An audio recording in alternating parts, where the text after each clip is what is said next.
የህዝብ ተወካዮች ምክር ቤት የትምህርት ሚኒስቴርን የ2017 በጀት ዓመት የ9 ወራት እቅድ አፈጻጸም ገምግሟል። ባለፉት ወራት የትምህርት ጥራት ተደራሽነትና አቅምን ለማጠናከር በርካታ ተግባራት መከናወናቸውን ነው የሚኒስቴር መስሪያ ቤቱ ሪፖርት ያቀረቡት ሚኒስትሩ ፕሮፌሰር ብርሃኑ ነጋ የገለጹት። በተለይም በተማሪዎች ምገባ፣ በአቅም ማሳደግ፣ በዲጂታላይዜሽን፣ በመሰረተ ልማት ግንባታ ውጤቶች መመዝገባቸውን ሚኒስትሩ አብራርተዋል። የምክር ቤቱ አባላትም በቀረበው የ9 ወራት እቅድ አፈጻጸም ላይ ጥያቄዎችን በማንሳት የትምህርት ሚኒስትሩ ፕሮፌሰር ብርሃኑ ነጋ ምላሽ ሰጥተዋል።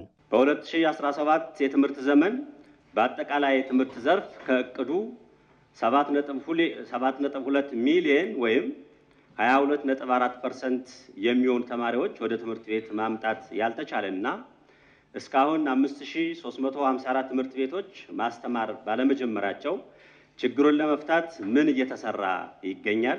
እንደ ህብረተሰብ አይነክ የሚባሉ ነገሮች መኖር አለባቸው። ፖለቲካል ኮንፍሊክት ውስጥ ልንገባ እንችላለን ፎር ዋን ሪዝን ሆናል። ግን የነገውን ትውልድ የሚገል ያውም ራሳችን ቆመንለታል የምንለውን ማህበረሰብ የሚገል ሲሆን በጣም ያሳዝናል፣ ያሳፍራል። እኔ አይ ቲንክ አንዱ በግጭቶች ምክንያት ልጆቻችን እንዳይማሩ የሚደረገው ነገር ነው። ትምህርት ቤቶችን የግጭት ሰለባ የምናደርግበትን መንገድ ማቆም አለብን።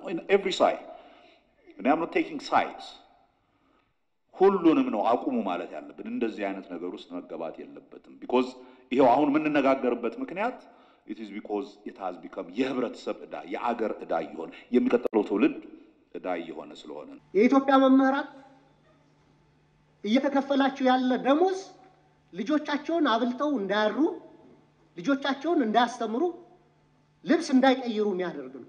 ሞቲቬትድ ሆኖ አስተምሮ ነገ በዓለም ደረጃ የሚወዳደሩ ልጆች ይፈጥርልናል ብለን መጠበቅ ያለብን አይመስለኝም።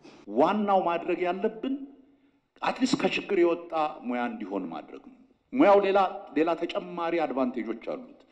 ከምንም ሙያ በላይ ትምህርትን አስተማሪነትን የመሰለ ሳቲስፋክተሪ ስራ አለ ብዬ አላምንም። እድሜ ልኬን የኖርኩት አስተማሪ ሆኜ ነው። እየተቸገሩ ግን አይሆንም። ልጄን ምን አበላለሁ እያሉ እያሰቡ አይደለም። ሀብታም ለመሆን አይቻል ግን በቂ ደሞዝ ተከፍሏቸው ራሳቸውንና ቤተሰቦቻቸውን ማኖር የሚችሉ ማድረግ አስፈላጊ። ይሄንን መስራት አለብን።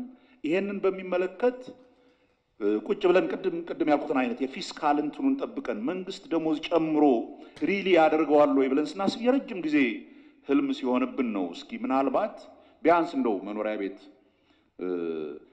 በመንግስት በተለይ በክልሎች በመንግስት በኩል መሬት እንኳን ቢያገኙ መምህራን ቤት ለመስራት የሚያስችል ፋይናንሲንግ እንዲያገኙ ምን እናርግ በሚል ይሄ መምህራን ባንክ የሚለውን ኢኒሺዬቲቭ የጀመርነው እኛ ተስፋ የምናደርገው በሚቀጥለው ዓመት መምህራን የራሳቸው ባንክ እንዲኖራቸው ኮኦፐሬቲቭ ባንክ እንዲኖራቸው አድርገን ቢያንስ ሰብሲዳይዝድ የሆነ ወለድ ኖሯቸው ትምህርት ቤታቸውን ቤት በሚሰሩ ጊዜ እንትን እንዲያደርጉ ለማድረግ እየሞከርን የ12ኛ ክፍል ሀገር አቀፍ ፈተና አሰጣጥን በተመለከተ ፈተናውን የሚያልፉ ተማሪዎች ቁጥር እጅግ አነስተኛ ከመሆኑም በላይ በየዓመቱ አንድም ተማሪ የማያሳልፉ ትምህርት ቤቶች በርካታ በመሆናቸው በቀጣይ የማለፍ ምጣኔውን ከፍ ለማድረግ ምን ተጨባጭ ስራ እየተሰራ ይገኛል? ትምህርቱን ለማሻሻል ካሪኩለሙን ለማሻሻል መምህራንን ለማሻሻል የምናደርገው ነገር መሬት አለው፣ የሚይዝበት መሬት አለው። ይሄ እየተሻሻለ ይሄዳል ብለን እናምናለን። ለመጀመሪያ ጊዜ ከልቤ ነው የምላችሁ ባለፈው ዓመት በኦልሞስት 40-50% ነው የጨመረው ከመጀመሪያው ፓርትሊ በዚህ ዘንድሮ ከዚህም ከፍ ይላል።